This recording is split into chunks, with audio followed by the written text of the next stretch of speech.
I'm Amna Shah, the MLA for Surrey City Centre and your Parliamentary Secretary for Mental Health and Addictions. And I'm very pleased to be here on the unceded traditional territory of the Coast Salish peoples, including the Kwantlen, the Katzie, the Semiahmoo, the Kakite, and the Tsawwassen First Nations, and also the Kwantlen and the Quikitlum First Nations. So I want to welcome you all here today on this beautiful sunny day. So thanks for coming out. Now, we're very fortunate to have with us here today my good friend, Premier David Eby, and also our amazing Finance Minister, Minister Bailey, Brenda Bailey. And we'll hear from them in just a moment. Now, but before we do that, I just want to say that town halls like this, they're a great way for all of us to share information, share ideas, share knowledge, and to engage in a dialogue that positively impacts our communities. And as you all know, we're living in a bit of a turbulent time. And here in Surrey, actually, we're almost at the forefront of some of those things because we share a border with a neighbor whom we're having some of these, issues with. But then again, Surrey is also home to one of the largest populations in this province. And I don't have to probably tell anybody here, but we are likely to pass Vancouver in population and size in this decade to become the largest city in the province. And we currently have 700,000 people here in Surrey this year, and we're actually projected to hit about 1 million people by 2046. So just the thought of that in this amazing city gives me lots of hope and joy about all of the things that are yet to come. And I'm also proud to say that we actually have a very diverse population here in Surrey. We have multi-generational families who have laid roots here many decades ago. We also have newcomers from many places all across the world, and that includes Europe, China, India, you name any country on the planet. We probably have somebody that lives in Surrey who is a contributing member of our community, and proudly so. Now, many of the families that come to Surrey have actually chosen Surrey because it's Surrey. And they lay down their roots here, they invest in our community, they start businesses here, much like many of you. And regardless of what your business is, whether it's an accounting firm, whether it's a small business like a small restaurant or a small convenience store, your business matters. It matters to us, it matters to our community. And that's why conversations like the one that we're going to have today are so crucial to ensuring your success and the success of our community.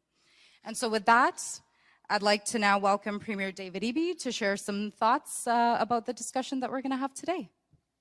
Thanks, Amna. Thanks for joining us. It's great to see you. It's good to see everybody. Amna, we're so proud to have her on the team. An amazing new Surrey MLA, and just was 2 days ago. Yesterday, 2 days ago. Time is crazy right now.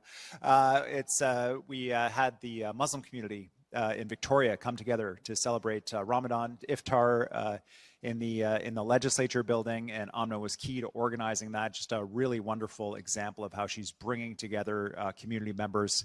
So glad you're part of the team. Thanks, Amna. Absolutely. Also, I see in the front row, we've got some proud Surrey MLAs here. I see Gary Begg, the Public Safety Minister and Solicitor General, is here. He always gets an extra cheer because we're so glad that Gary's here and joined us. Jessie Sunner is here. She's one of our new MLAs as well, working hard for the people of Surrey and delivering every single day. And then Jagrup Brar, our Minister of Mines, is here as well. Actually, I see Trevor Halford has joined us, another MLA from another party, but always welcome. The city of Surrey, I think, is maybe the one area that both the Conservatives and the NDP can agree on. It needs to be a priority for the provincial government, given the growth that's happening here and how important it is. And I am proud that we're sitting in the lobby of SFU, where the first class of medical students will be attending in September of 2026. Surrey homegrown doctors, medical professionals, helping respond to the challenges in our healthcare system, and committing to deliver that frontline care for people. You can't see it if you're watching remotely, but outside the windows, there's a SkyTrain station, and the Surrey Langley SkyTrain station is well on its way. It's going to be moving people across the region. On the way out to Langley, of course, you're going to hit Cloverdale on the way, where a new hospital is under construction, a second emergency room for the city of Surrey, making sure we're responding to the growth and supporting people with the services they need. There is a lot going on here in Surrey, and more to come. We're doing work on a whole array of fronts, including additional schools, the Surrey Memorial Tower, and on and on. So the good news is there's a lot happening in Surrey. It's vibrant, it's exciting. The challenge that we face is the time that we're in right now is wild. And it's particularly significant for Surrey. The president's actions, Trump's actions, his threats to our economy, cut particularly here in Surrey. 20% of Surrey's businesses have some kind of tie with the United States. So a 25% across the board tariff could be devastating for Surrey businesses, but also for everybody on the other side of the border that relies on the services and what you do. I had a sit down with a firm called AI. Despite the name, it's a steel manufacturing firm here in Surrey. And the steel tariffs are upending their whole business model of working with American companies across the border, delivering affordable fabricated steel items to them. It means the cost of new construction in Seattle, Oregon, Hawaii, Alaska is going to go up because of these tariffs. And that's just one example of the impact on Surrey businesses. And I know for all of us that have friends and family and close personal ties, colleagues across the border, it's hard to imagine that we're in this place with the United States right now. We're so close with Americans, like family. But the president has committed to try to destroy our economy in order to annex our country as the 51st state. And we're not going to let him do it. We're never going to be the 51st state. And we're responding in a way that will ensure that we're stronger going forward.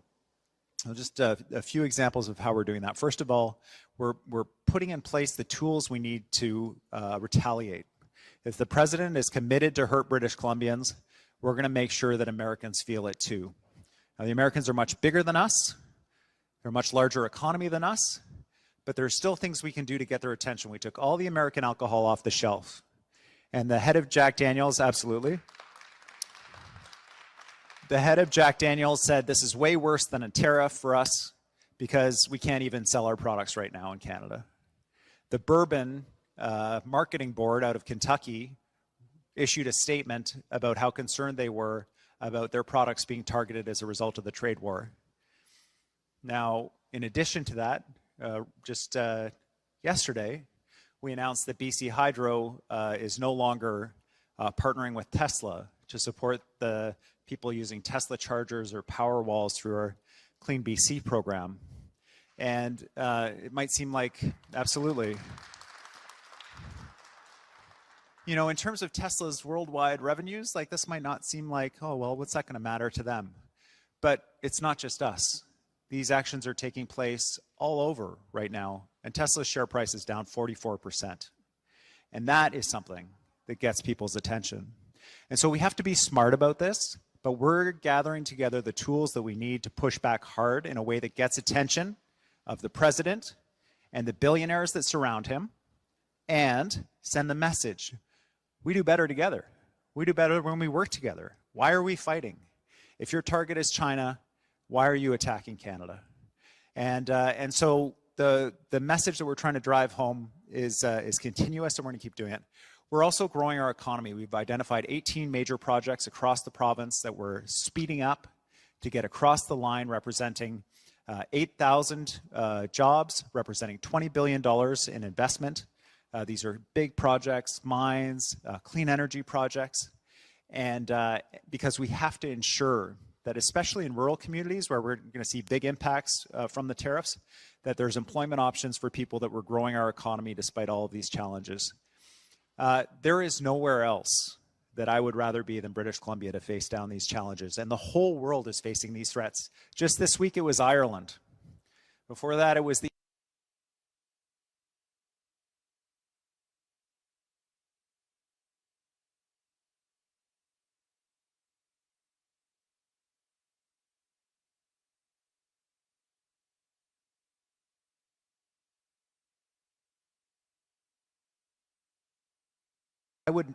because we're in British Columbia, we have access to the Pacific Ocean, to trade markets all throughout Asia. We have the resources that the whole world needs. We've got the energy supply that is the cheapest and that is plentiful and that we can develop more of to energize the businesses that are energy intensive, to ensure that we have cost advantages over others. We are in a perfect place, but the most important thing is the people. The people of British Columbia, highly trained, highly skilled, with ties around the world, are what is going to help us get across the line and be successful coming out the other end here.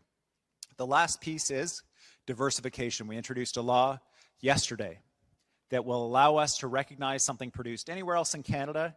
If it's good enough in your province or territory, it's good enough for us, and we want you to do the same thing. If we produce something in British Columbia, we want you to recognize it as good enough for sale in your province without any other red tape or process. It's a Canadian product. It can be sold anywhere in Canada. It's a Canadian service. It can be delivered anywhere in Canada. That's where we're going. That's where we're pushing with the provinces and territories right across the country. And this new law allows us to recognize those products here in British Columbia when they recognize ours. Absolutely. So there's a lot of work that's underway.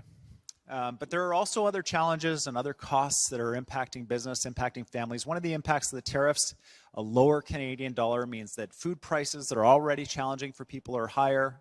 For businesses, the inputs that they need, the costs are more expensive. And so we made a commitment to British Columbians around the carbon tax during the election. And there's a scheduled carbon tax increase coming up on April 1st under the federal requirements.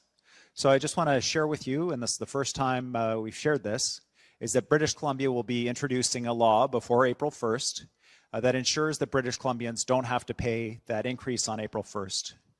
And right now, we're working on the law. Prime Minister Carney is meeting with his cabinet. We expect to hear from the federal government today, tomorrow, next week, soon, that they're going to get rid of the federal requirement that we have a carbon tax. And I want you to know the work is underway. We're writing the law to get rid of the carbon tax in British Columbia. As soon as the federal government announces it, we'll introduce and pass that law in British Columbia to get rid of the carbon tax entirely. Now I understand some of you might be like, well, that's good for affordability, but what about the climate? What are we going to do to make sure that we're responding to the threat of climate change? We're going to continue to make sure that big polluters pay. And it's not because we want to tax these industries. It's because we want them to adopt the technologies to reduce the carbon pollution that's changing our atmosphere, that's causing forest fires. And we've had good success with doing that. We're going to continue to push on that, and we're going to continue to support British Columbians in reducing our own emissions with investments in transit and supporting them in adopting technologies that reduce pollution. This is crucially important work. You know, in this time when we face so many huge challenges, it's crucial that we stick together. I said, you know, the Americans are huge. And the famous comparison is Pierre Elliott Trudeau called the Americans, and he said living beside the Americans is like sleeping with an elephant, right?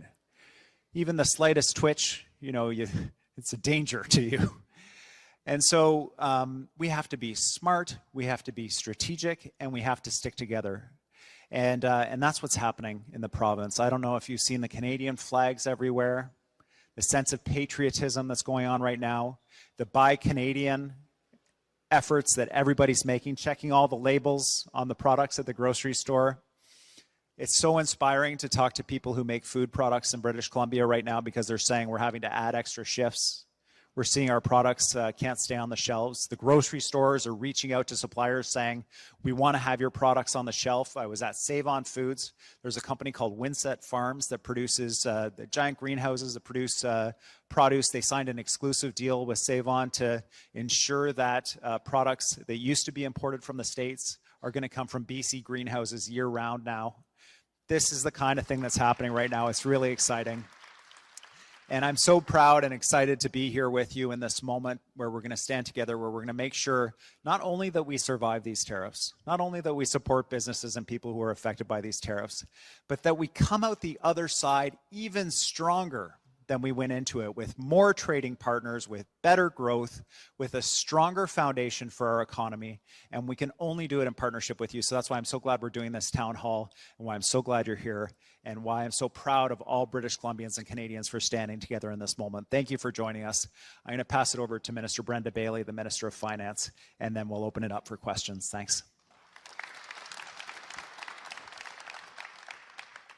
Thank you very much, Premier. Thank you, everyone, for being here. I'm going to bend your ear for a little bit to talk to you about the budget, but I promise not to go on too long. I don't want anyone to take a nap. I also just want to recognize the folks from SFU. I see many of you here in the room. Thank you very much for hosting us in this beautiful new building, and congratulations. Also see some friends from the BC and India Business Council who have hosted me before. I see some of you in the audience. Very nice to see you again, and thank you very much for being here.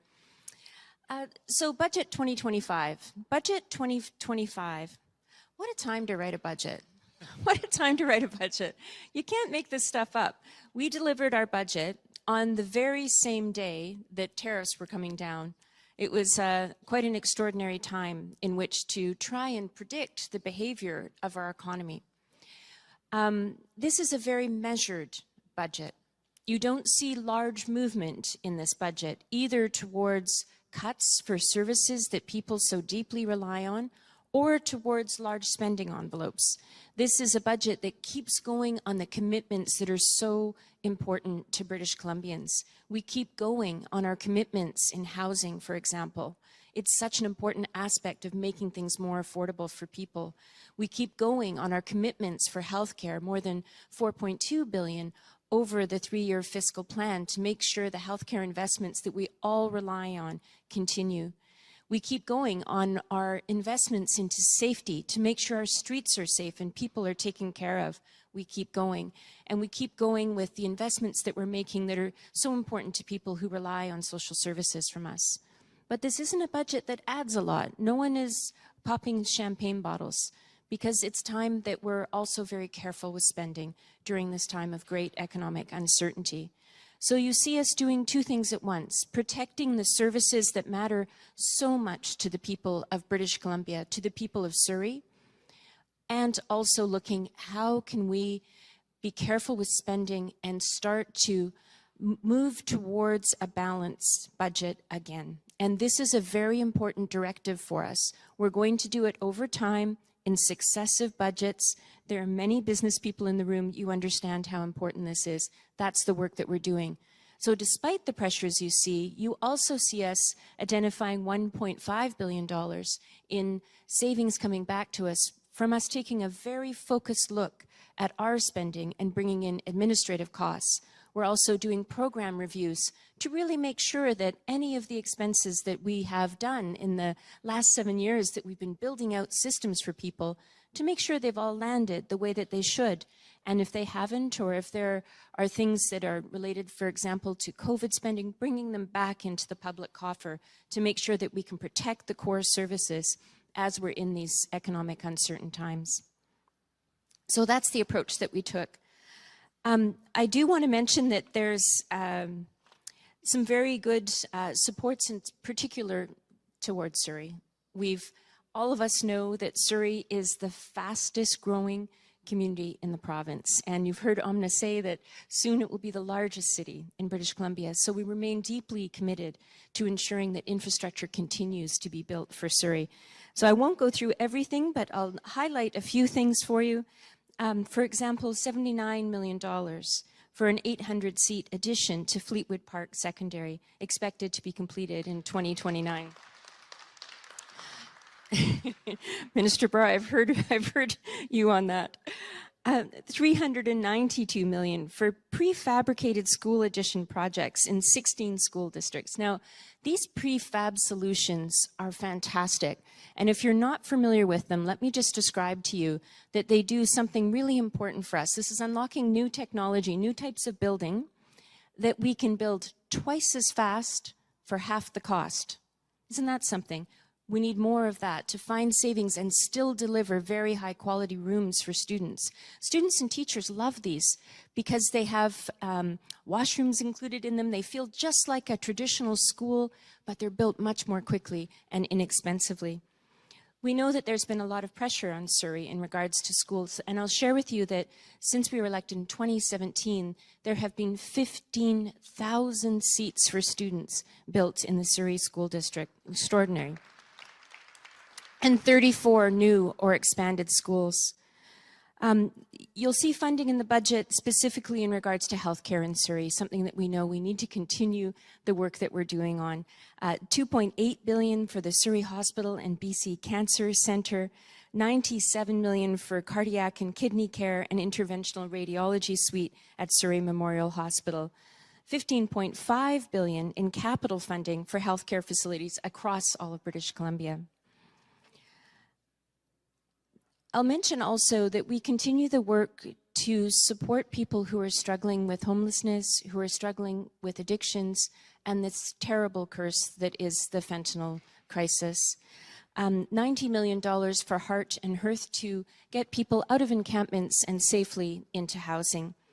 We're also introducing something that the business community, particularly the small business community, has asked us for, which is a specific funding to support the challenge that is shoplifting and vandalism that many people experience. There's $235 million for community safety and policing within this budget. Some of that will be geared towards this new pilot program that we'll be doing. I also want to share, we've doubled the number of seats in terms of new police recruit training at the Justice Institute of British Columbia. We're making major investments in transportation networks to help Surrey's economy. Budget 2025 includes $4.4 billion for the Surrey Langley SkyTrain project to continue in these communities. The project will create 19,000 direct jobs and 14,000 indirect. Building on investments that have already been made, like the new Tatlu Elementary School opened just last month, 655 seats. Many other things I could tell you about, but I know that the most interesting part of these events, in addition to getting hard bite potato chips, is hearing from you and the questions that you have. So in conclusion, I will just say that there's a lot in this budget for Surrey. We know that Surrey needs the infrastructure to continue to support the people of Surrey, and that's the work we're doing. Thanks very much for hearing me out.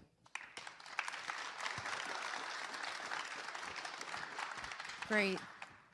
Thank you so much, Premier Eby and Minister Bailey. I do just want to share, I've been hearing a lot from constituents, and despite the unprecedented time that we're in, many have communicated to me that they feel like you have their back. And they're very much so appreciative, and we have your back right in return. And I think all of us here value each other so much, regardless of which sector you're from. And again, that's why we're having this conversation here today. So we're going to jump right into questions. And thank you to all who have submitted their questions in advance. I'm going to read through some of them as requested by the individual who submitted the question, but I will, of course, give you the opportunity again in the event that you've changed your mind and you'd like to ask your question yourself. Now, when you are asking a question or making some comments, please be brief so that we can hear from as many people as possible. And to get us started, I'd like to ask Kirk Hominick from Hard Bite Chips from right here in Surrey to start us off and share his thoughts. Thank you. Premier Eby, thank you very much for your leadership on the U.S. trade situation that we're dealing with, yourself and the government. We really appreciate you having our back. So I'm the president of Naturally Homegrown Foods. We're the makers of Hard Bite, everybody's got some. Your new favorite snack food. Appreciate all of the support.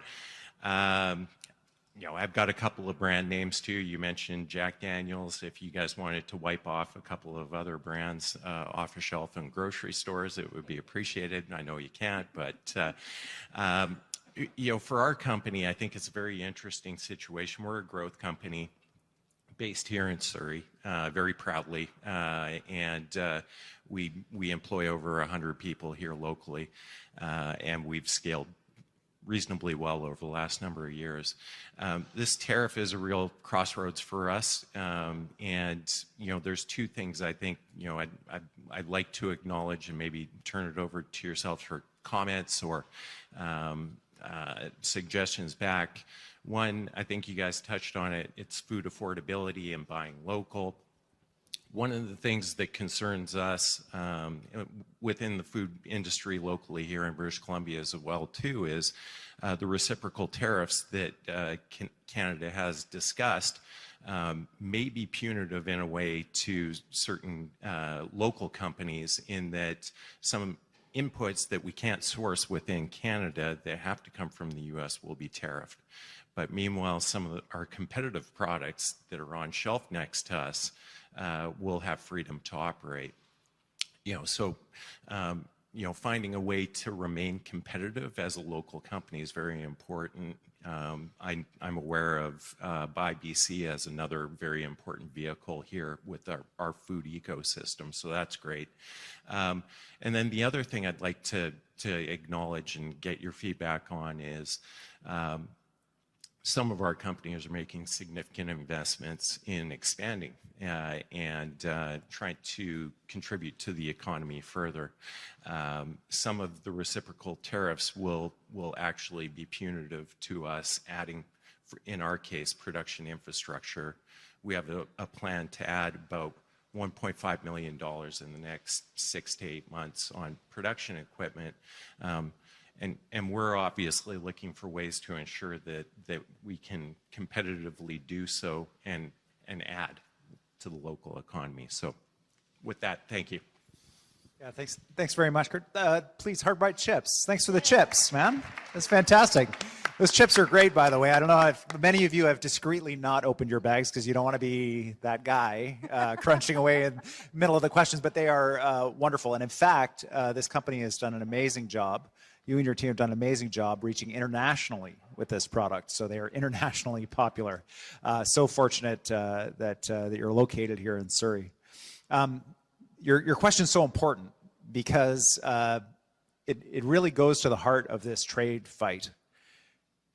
Trump is saying, I'm going to put a 25% tariff on everything that goes from Canada into the United States, which is really a 25% tax on anything that an American wants to buy that comes from Canada. And there are some things that you can only get from Canada if you live in the United States. There's some things that you'll recognize the name of, like aluminum, but there are some things that might not sound as familiar, like germanium. And what the Americans are saying is, we want to pay more and have costs go up for Americans, and that's our strategy here. And it doesn't make any sense because it's not like they can suddenly source aluminum from somewhere else in the United States instead of buying Canadian aluminum.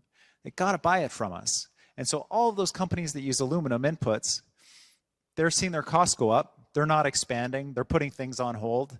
And they're competing with companies around the world that don't have to pay that tariff, that are able to access Canadian aluminum or other aluminum, and they don't have to pay that additional tariff. And so what I just got asked about is, Canada is retaliating, and we're saying, we're going to put tariffs on some things that come from the United States into Canada, which means that we're going to pay more for those products here in Canada. And so what we're saying to the federal government is, choose the things that are easily substitutable for Canadians. Don't choose things that we can only get from the United States. That's what the Americans are doing. It seems really dumb. Choose things where there's a Canadian alternative, where instead of buying whatever can you give me an American chip that we should be careful about? Kettle. Don't buy if you're going to do this, tariff Kettle potato chips coming in so that they're more expensive. and then people are going to reach for the hard bite chips that are produced right here in Surrey instead. Choose something where there's an easy substitute for people. And everyone at home, choose the hard bite chips. Take a pass on the kettle right now. I'm sure they're great people. I'm sure they're fine Americans, but right now we're buying Canadian. So that's our message to the federal government. And they're saying, okay, well, we've done those. We've done the bourbon. We've done the Harley Davidson motorcycles. We've done these other things. In our next tranche, there's going to be other things. There's going to be pieces of equipment. There's going to be inputs for Canadian industry. There might be some impacts. And so they've created a process where they can receive requests from Canadian businesses. Can you give us an exemption from this tariff? We can't find it anywhere else. If we have to pay it, it's going to make us uncompetitive compared to the kettle chips. They don't have to pay it. And so we're supporting businesses and making application for those exemptions from the federal government. But overall, we're really discouraging the federal government from choosing those categories of things where there's not a ready Canadian substitute. So happy to support your business and any other businesses in accessing that federal program, which may be a full rebate of the tariffs that they collect from you, maybe an exemption, but they've put that in place, and we can support businesses in accessing that. The last piece is we want businesses like Hardbite to invest more in buying more equipment, in producing more, in meeting the demand. And we know that there are barriers to do that. And so the Minister of Finance is working with business, and so are we, around a table responding to the tariffs. How can we support you in bringing on that additional capital to buy that equipment, to add to your ability to produce here in British Columbia, to make you more competitive, to support employment here in British Columbia. And Brenda, I don't know if you want to talk about some of that work you're doing. Yeah, thank you very much, Premier. Nice to see you again. I think the last time that I saw you, you were winning an export award for the great work at Hardbite. So lovely to see you again. So the Premier just made reference to a really important trade and economic security committee that we have struck. It's a really active committee, and it's chaired by business leaders around the province, and a number of different industries are represented, as well as Labour and First Nations representatives, and the work happening at that table is very significant. I'll share with you, for example, that when we asked these leaders to go back and consult with the businesses that they represent for recommendations that government can look at to support businesses like yours, and we got 200 recommendations back. Very significant. There's also been 100 recommendations that have been motivated by government. And so we've taken those and distributed them to the ministries responsible for review and looking at how we can get this moving quickly. We're also, of course, moving forward with legislation that allows us to move more quickly to support businesses.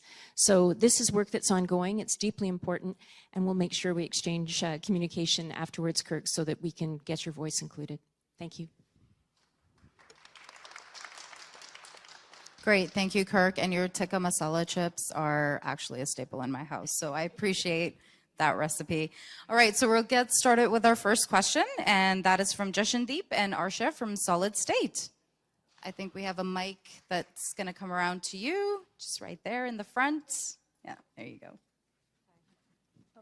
Hi, I'm Jeshan. I'm co-director at Solid State Community Industries. We in Surrey are supporting cooperative development in racialized and immigrant communities. Currently, we have about 30 co-ops and 250 worker owners within that network. And we are really looking closely at what the province is doing in response to these tariffs, and are curious to know how a partnering community organization such as Solid State can support that response through the economic resiliency that cooperatives bring. Thanks, great question. Thanks for the t-shirt, by the way. I'm very excited about that. It's very thoughtful, and thanks for the amazing work that you do at Solid State. One of the reasons why, and the NDP has always been enthusiastic about co-ops, one of the reasons why we really like them is that they really do place that emphasis on buying from each other, buying local, supporting local economies, and finding ways to really lift up communities by buying things from each other. And that's something that Canadians are doing right now, just as a patriotic response to what's happening. This is inherent to the co-op movement as a whole. And so there are a number of things actually that you can assist with. It depends on the scale and the size of the co-ops you're working with. But one of the things that I mentioned was we're removing trade barriers across the country for various goods. And the dominant, when people start a business, especially a home-based business, often they're producing food or they're engaging in food-based businesses, especially new arrivals. It's something that everybody understands. You can deal with language barriers, like you could just produce the food that people are excited about, and often it gets sold at farmers markets or other, like there are a lot of generalizations there, but the biggest and most challenging category of product to sell across Canada is food. And you're talking about liquor, you talk about prepared food, you talk about every province has its own rules. They have their own testing. Let's give you one example, which is meat products. If you are producing a meat product in British Columbia, you get your approval in BC to sell it in BC. You're allowed to sell it in BC. You're not allowed to sell it in Alberta. You have to get a separate federal inspection of the same product in order to be able to sell it in other provinces. If it's good enough and it's safe enough for British Columbians, surely it's good enough and it's safe enough for Albertans, for people in Nova Scotia. These are the trade barriers that stop smaller 1-2 person businesses from accessing markets across the country. And so as we remove these barriers, things that previously were very challenging probably for some of your businesses, and it's not just food, it's in a whole array of different products, safety products, and anything related to agriculture, alcohol, you name it, in the legislature.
And cancer is one of those diseases where the science is moving so quickly, and the treatments of individual cancers are very dependent on your own genetics and the genetics of the cancer cells, and like it's getting really highly personalized.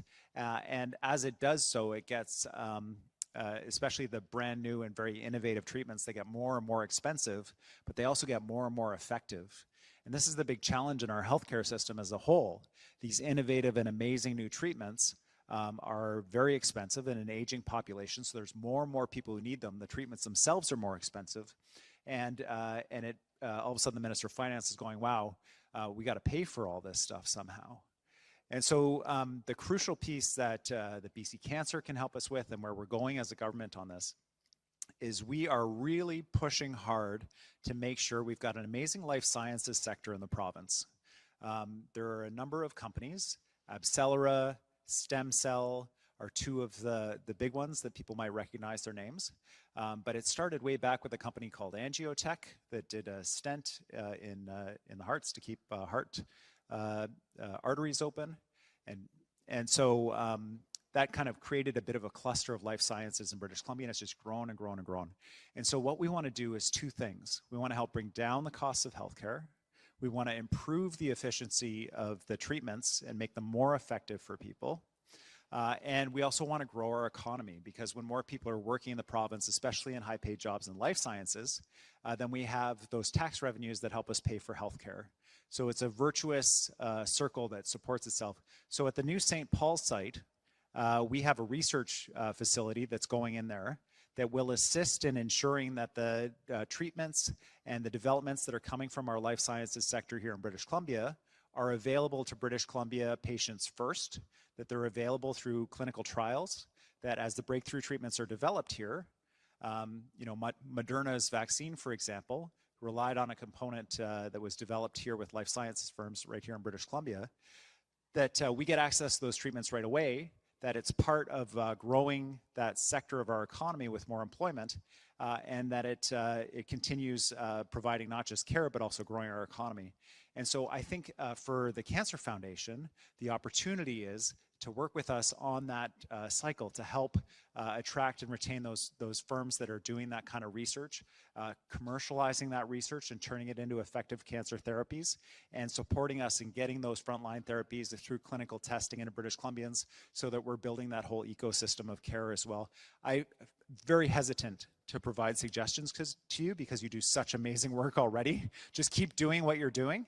But that's an area where we're going and we're pushing into, and it's important for British Columbians to know that as well. So grateful to the Cancer Foundation for your work and your support, especially as we crack down on those on vapes, on tobacco products, nicotine products, like those little flavored pouches and other things. It's just the work that's happened there as well is really important. So thanks very much for your work. Great, thank you. So our next question is from Alex Bilgin, and I think this might be maybe fairly directed to you, Minister Bailey. And the question is, there is a significant cash flow squeeze among small businesses across British Columbia. How does the government plan to address this economic slowdown and support small businesses in overcoming these challenges? Yeah, thank you very much. And first of all, let me just share that British Columbia, we have more small businesses in BC and in Canada than most other jurisdictions. 90% of the businesses in British Columbia are small businesses. That's extraordinary. So when we say things like small businesses are the lifeblood of our communities, we really mean it. This is a huge number of small businesses that create jobs and give back to communities, and they're so, so, so important. We've heard from small businesses of some of the challenges they've been facing with. That's why in last year's budget, we changed the employment tax for the employment health tax, the EHT, so that more small businesses don't pay it. 90% of businesses in British Columbia now do not attract that tax. We raised it from $500,000 to $1 million threshold, and then graduated from $1 million to $1.1 million. That was because small businesses told us that's what they needed. So that's what we did. We know there's more work to do, though, and we're hearing from small businesses in many different ways right now. One of the things that really benefits small businesses is when we bring big events into British Columbia. We're hearing this across the board, and we've been doing a lot of this. When Taylor Swift came, for example, and we have FIFA coming, and the Junos, and, you know, we had Invictus Games. That benefits small businesses as well. And although FIFA is located in particular areas, there's plans for viewing parties all throughout the province, which really supports small businesses. And I think the very best way to support small businesses is to have people spending money in them. One of the biggest challenges is that in this time where people are feeling their budgets pinched because of the great increase from interest rates and inflation and wages, you know, rising but not quite keeping up, that affordability gap, it means that people are spending less money on things other than what they just really need. And so we need to address that. The affordability challenge plays out in small businesses. So when we're doing work on things like housing, making sure that we're bringing down the cost of rentals, that's actually supporting small businesses. And I'll share with you a really interesting study out of McGill University just a month ago that showed because of our housing policies, rent has come down by 5.7%.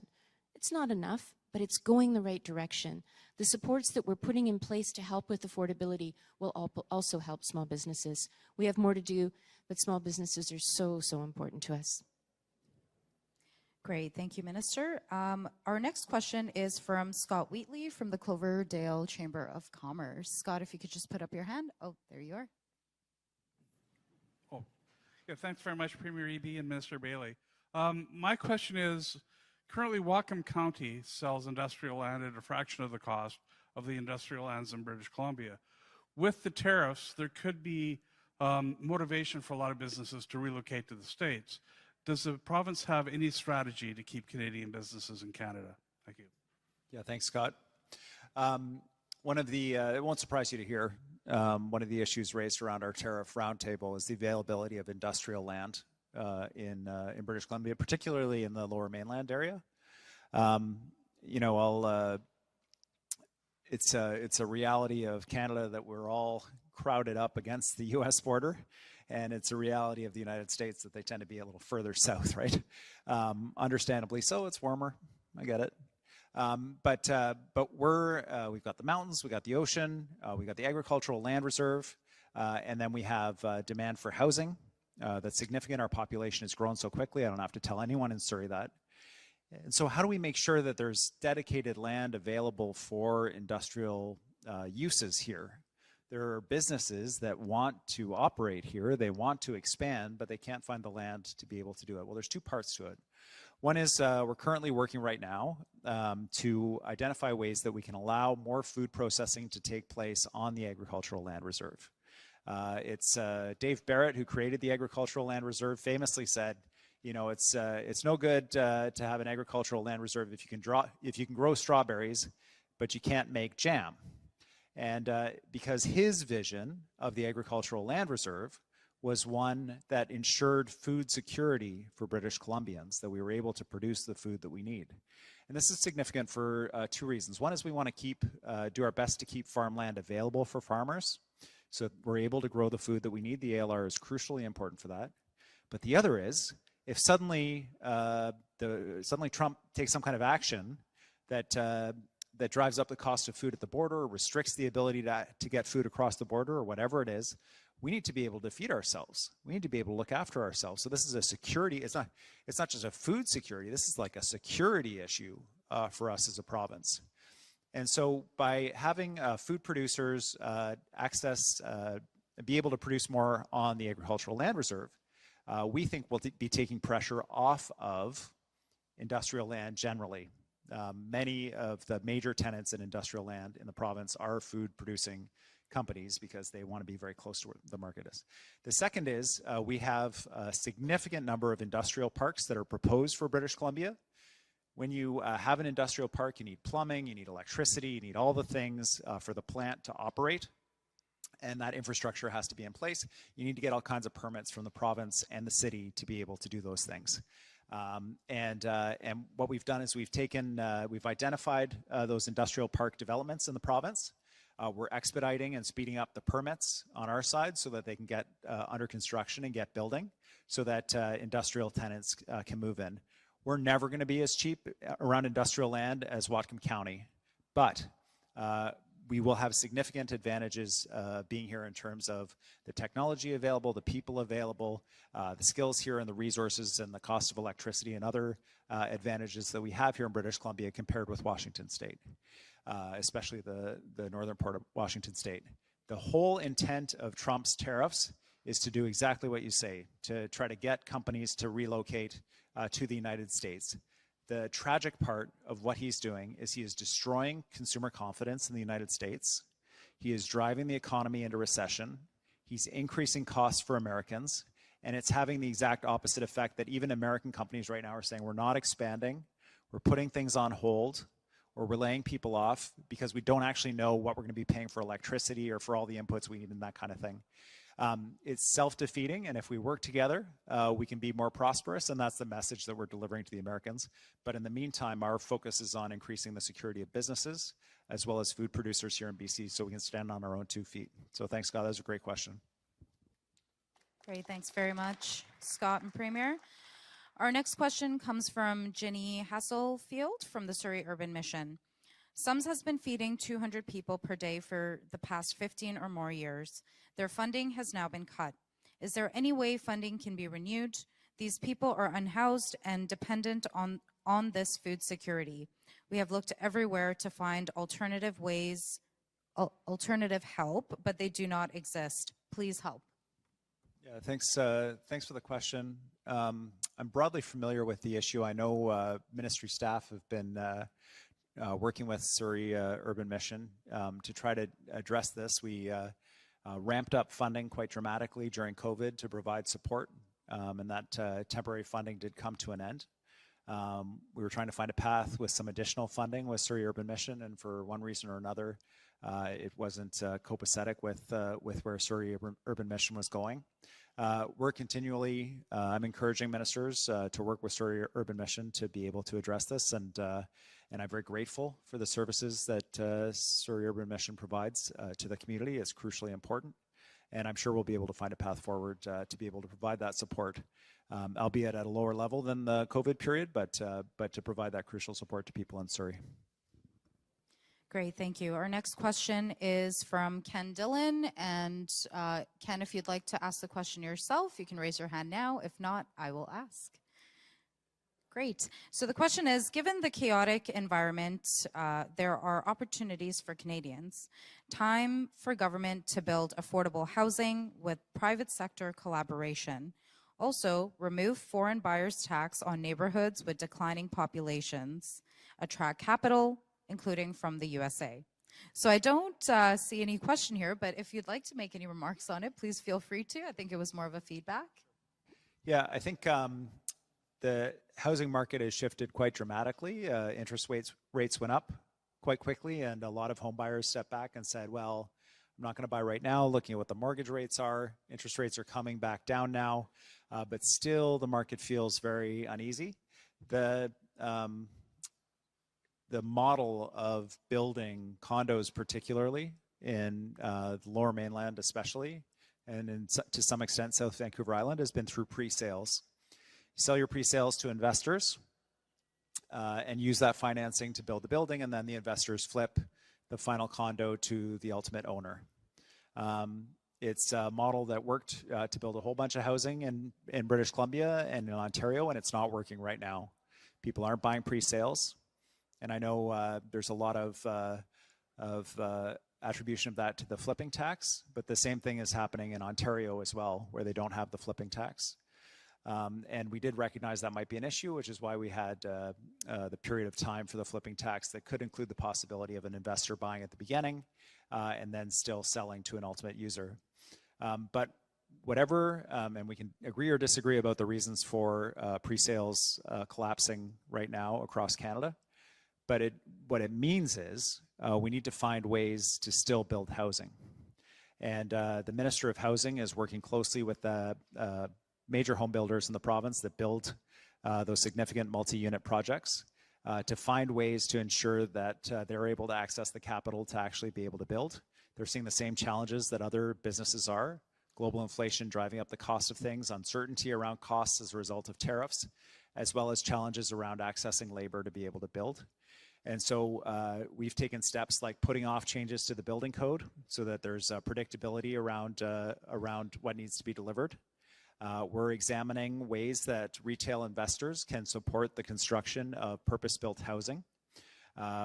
We are looking at other ways of getting capital into the housing market through investors, but what we really don't want to do is go back to where we were before, where investors buy a home and turn it into a hotel room, or investors buy a home and leave it empty, where you increase the cost of housing, but you're not delivering additional housing. We want those investors to help us deliver housing.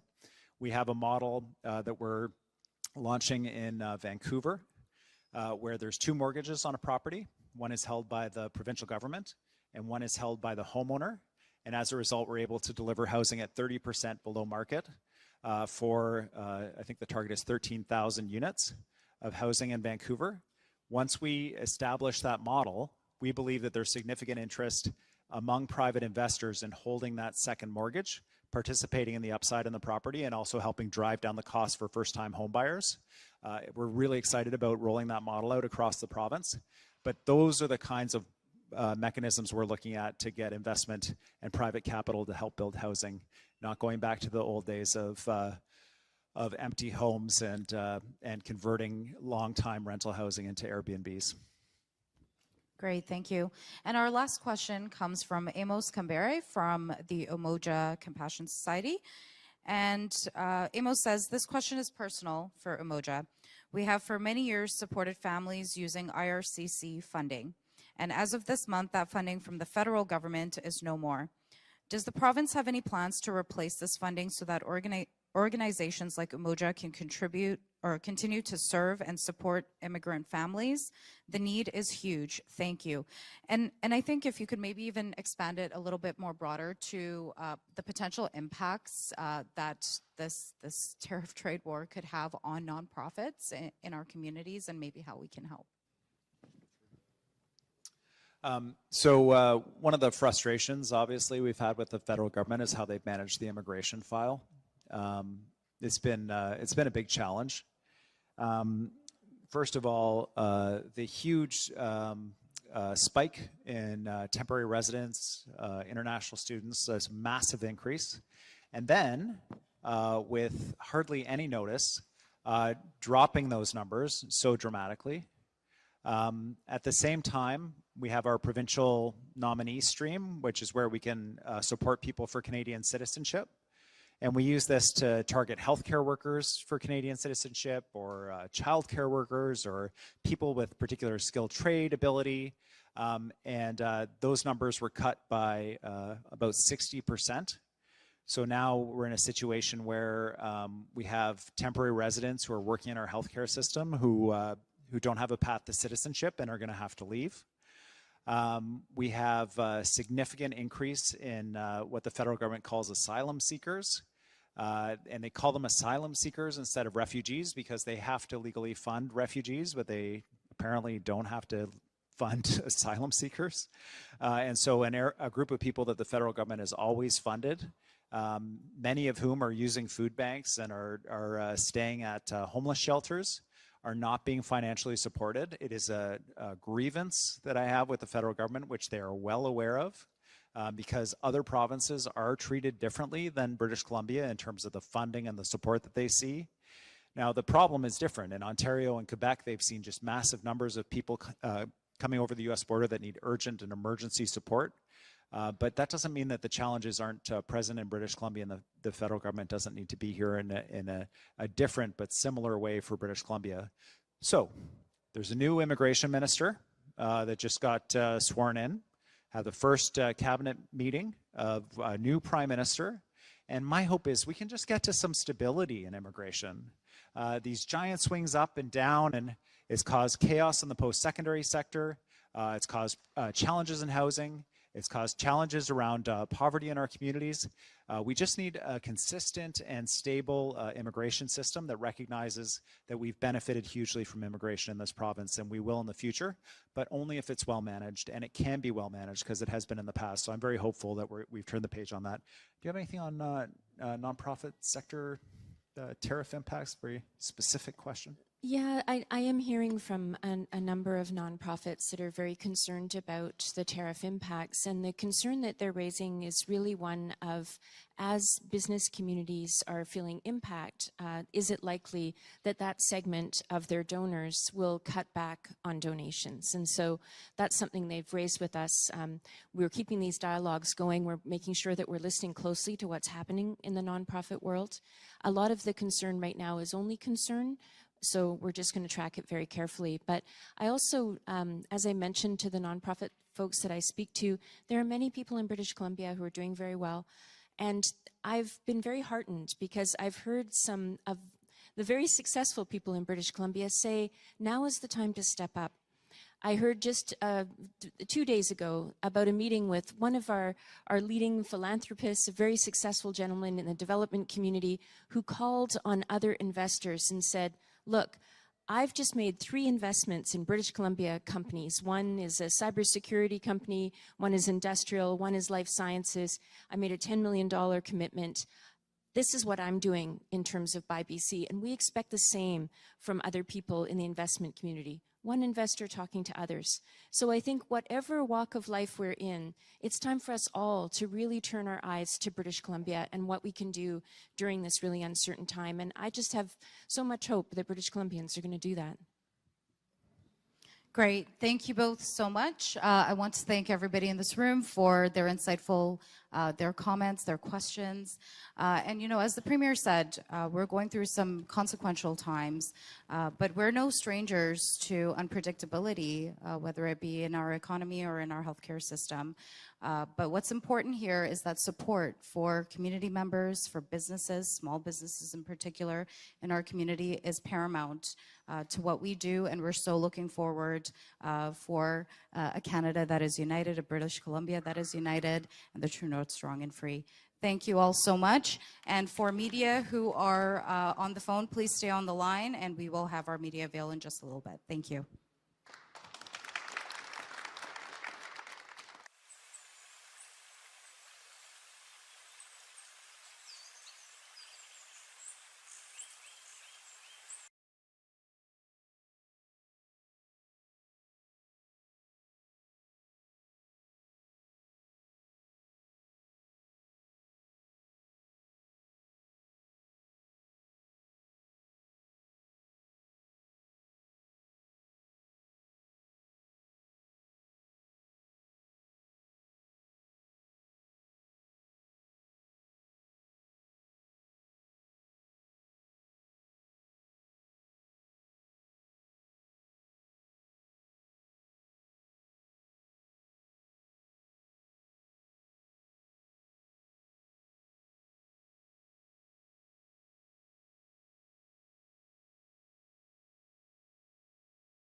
At the town hall, I announced that we'll be introducing a bill in the legislature to eliminate the April 1st increase to the carbon tax.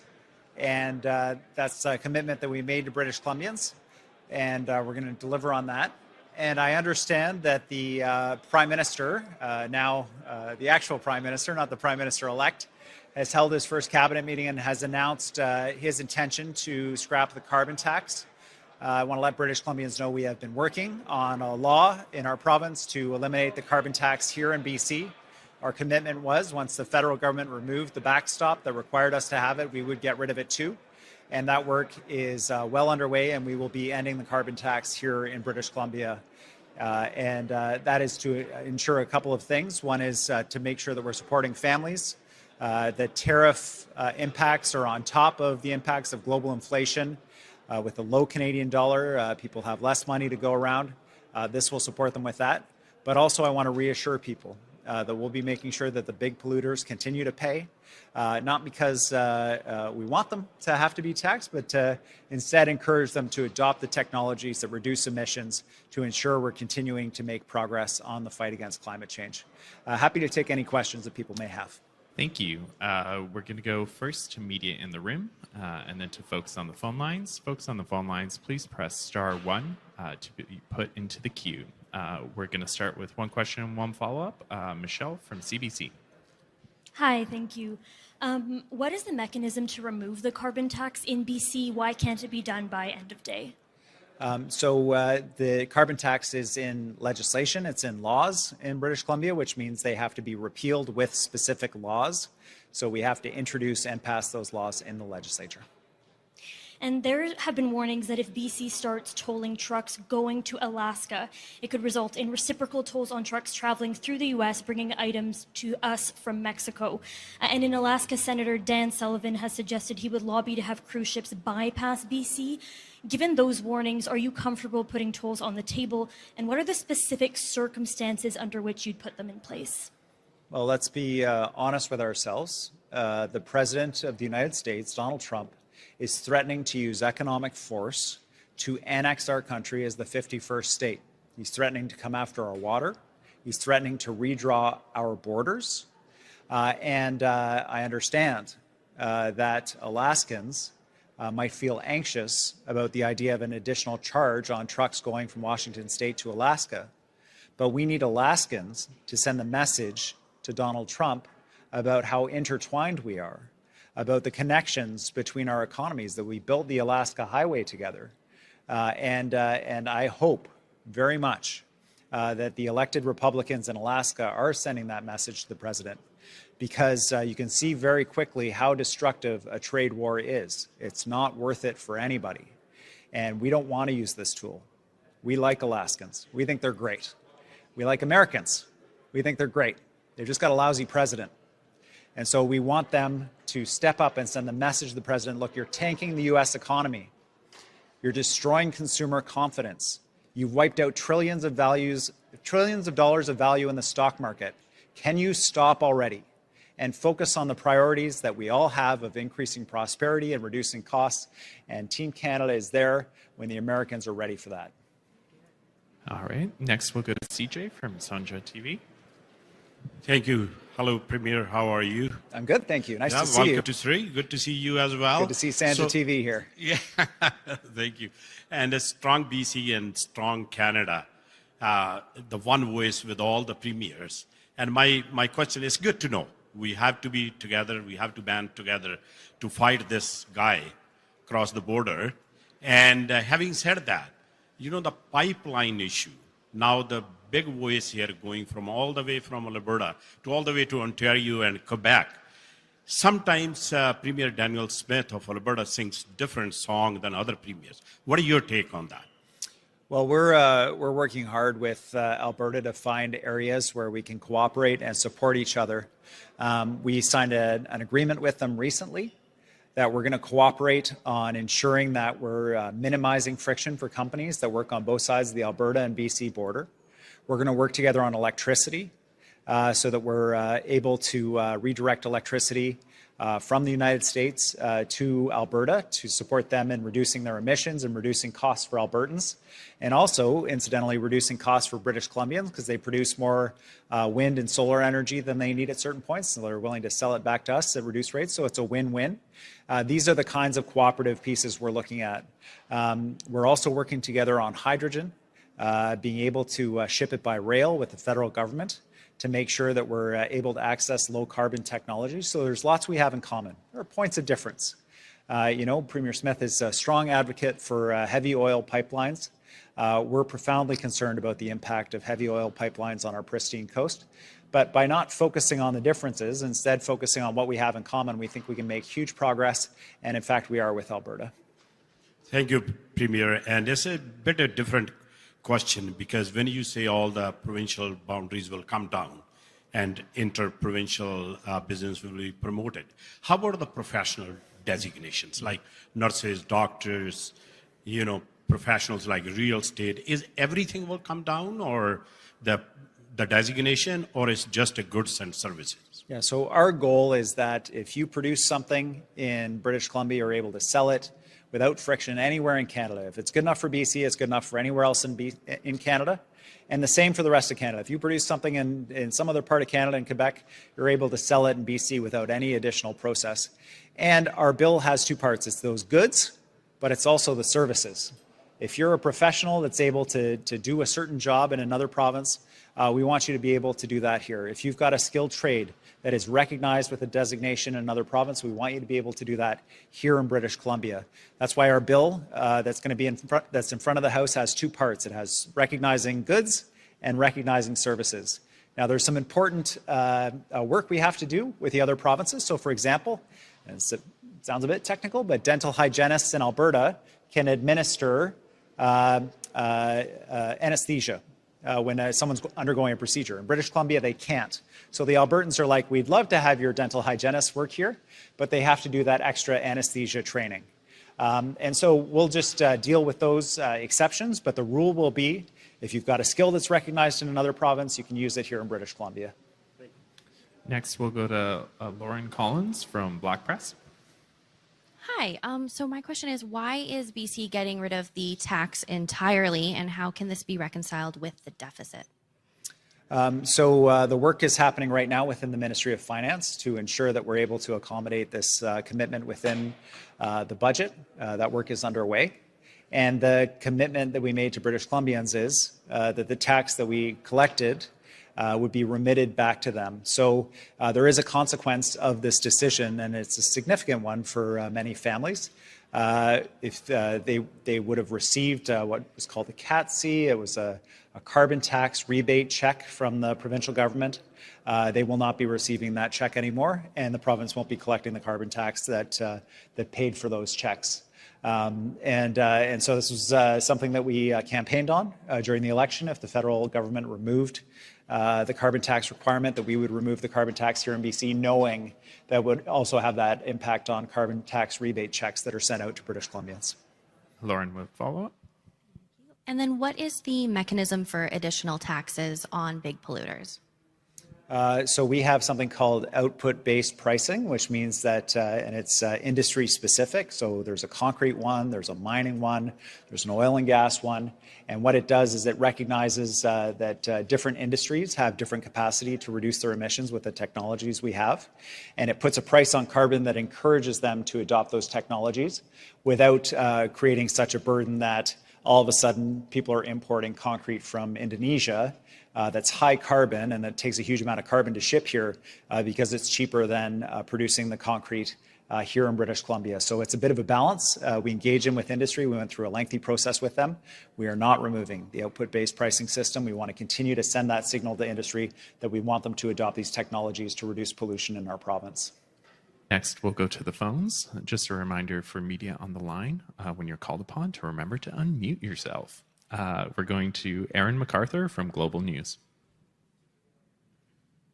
Premier, we've seen with other provinces, Doug Ford in particular, who went forward with the surcharge of electricity and then had to promptly back off.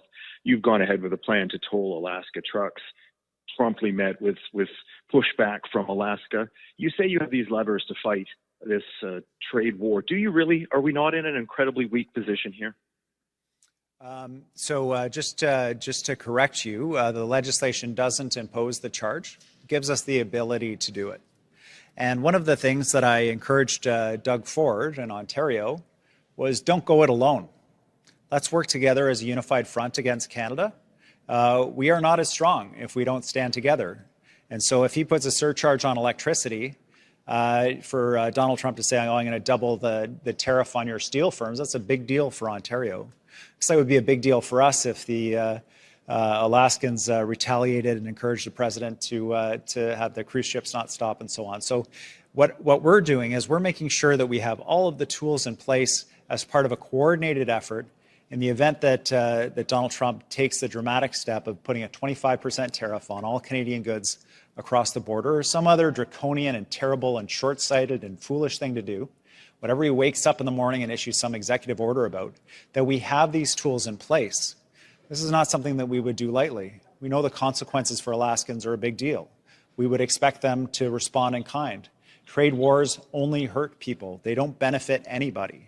This is our message to Donald Trump. This is our message to all Americans. We don't want this fight. We didn't sign up for it, but that doesn't mean we're not going to arm ourselves. Aaron, do you have a follow-up? On that, if nobody wants the trade war, there are some countries, Mexico, Great Britain, that have not retaliated in terms of aluminum and steel. Is there any sense in this Team Canada approach that we calm the situation, reduce our retaliation to try to improve the lives of Canadians and British Columbians? I think there are lots of different theories of the case about how we deal with the President of the United States and his whims on this trade war. I have heard, well, the best thing to do is to, go down there, show a lot of deference, kiss the ring, give the President a big win, and then he'll back off. Well, guess what? All of that happened. The federal government went down to Mar-a-Lago. They had dinner at the golf course. They said, okay, absolutely, fentanyl, we're going to do that. They appointed a fentanyl czar. They spent $1.5 billion at the border. They leased helicopters and drones and deployed them along the border. And guess what happened? The 25% tariff still came in. And so there are lots of theories, and we have a Team Canada approach. I would say Premier Smith has been engaging in a good cop approach. She's been down there in the United States, meeting with people. Doug Ford has been aggressive on the front lines, pushing back. All different kinds of approaches are being taken. I would say that they have all been singularly ineffective because the president wants to impose the tariffs, and he wants to annex Canada, and he wants our water, and he wants Greenland, and he wants the Panama Canal. And the idea of logic with someone who wakes up and takes this approach and tanks his own economy in the face of the outcry from the American people that now feel the lowest consumer confidence since 2022 is very hard to negotiate with. Next, we'll go to Vaughn Palmer from the Vancouver Sun. Good afternoon, Premier. Getting rid of the carbon tax here in BC is going to take legislation from what you've said. The House doesn't sit again till March 31st. Does that mean the carbon tax will be in place for at least a few days in April until the legislation is passed? As soon as the legislation is implemented, Vaughn, the Ministry of Finance incorporates that into the budget. The legislation avoiding the April 1st increase will be in place to ensure that that's there. We have been preparing for, and we will introduce the legislation to eliminate the carbon tax in British Columbia, and we'll work with the federal governments on the timing of their measures. Obviously, this happened this afternoon, and we've got some work to do with them on their timing to make sure we're all in line. But we will make good on our commitment to British Columbians to get rid of the consumer carbon tax here in BC. Vaughn for a follow-up. Yeah, I just would say that from what you've said, the earliest you can introduce the legislation is when the House sits on March 31st, or are you planning to call the House back early? No, we won't be calling the House back early, Vaughn, but we will be working with the federal government, and we are preparing legislation to eliminate the carbon tax in BC. Okay, next we'll go to Penny Daflos from CTV.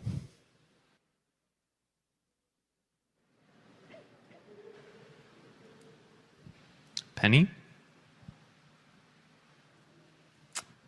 Okay. Hi, I hope you can hear me now. Yep, we can. Thank you so much. Premier, you mentioned that Danielle Smith is playing good cop. I'm just wondering, if judging from your language, if you see yourself as a bad cop. Well, I would say I'm probably closer to the Doug Ford end of the spectrum in terms of the Team Canada approach, but I would love for us to be able to sit down with the Americans and reach some kind of path forward on this. I have absolutely no desire to impose these kinds of measures that will hurt Americans, that will hurt British Columbians, just like the American measures hurt British Columbians and hurt Americans. I would much rather be around a table with the Americans trying to work on whatever it is that they're concerned about. I just don't see a lot of prospect of that right now. Last question, we'll go to Penny for a follow-up. I wonder if you've had an opportunity to speak with Prime Minister Carney yet.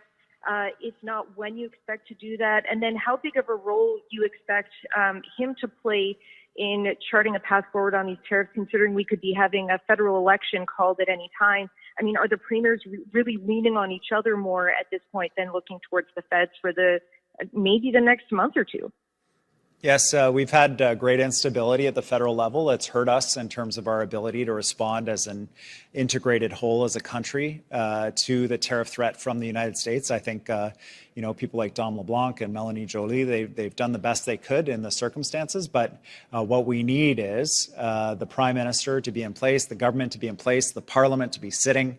And those things have not been the situation. So I have spoken to Prime Minister Carney, then he was Prime Minister-elect, and I have encouraged him to move as quickly as possible to get stability into the federal government so that we can have a consistent response to the federal parliament, can be a key partner with our legislature here in BC in supporting British Columbians, and that's what Canadians need right now. Thank you, folks. That concludes today's event. Thanks very much, everybody.